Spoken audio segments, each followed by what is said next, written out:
ठोप हमर चूमे चोख पिचुकारिया से रंग ठोप ठोप हमर चूमे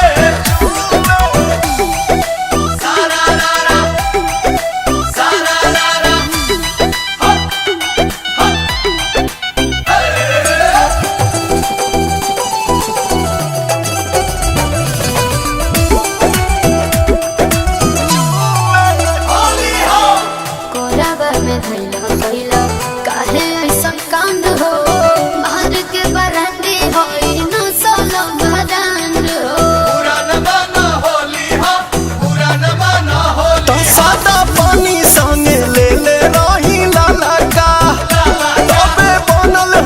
जहाज हल्का हल्का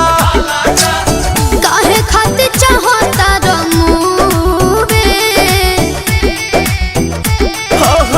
चोख पिचुकारिया से रंग ठोप ठोप हमर चूमे चोख पिचुकारिया से रंग ठोप ठोप हमर चूमे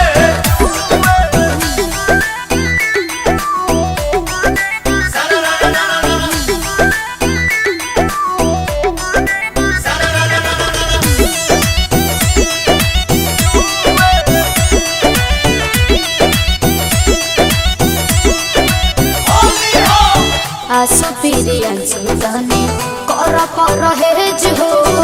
अरुए पवन जी बिचु कारी में निकेज हो पुराना होली हा पुराना होली गोरे नहीं पहोई तहरा छटका रंगल चाहतानी गोहले गोहले मटका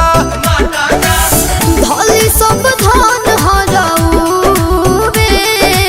जिया चोख पिचुकारिया से रंग ठोप ठोप हमर चूमे चोख पिचुकारिया से रंग ठोप ठोप हमर चूमे जनती तो दी होती न छूवे चोख पिचुकारिया से रंग ठोप ठोप हमर चूमे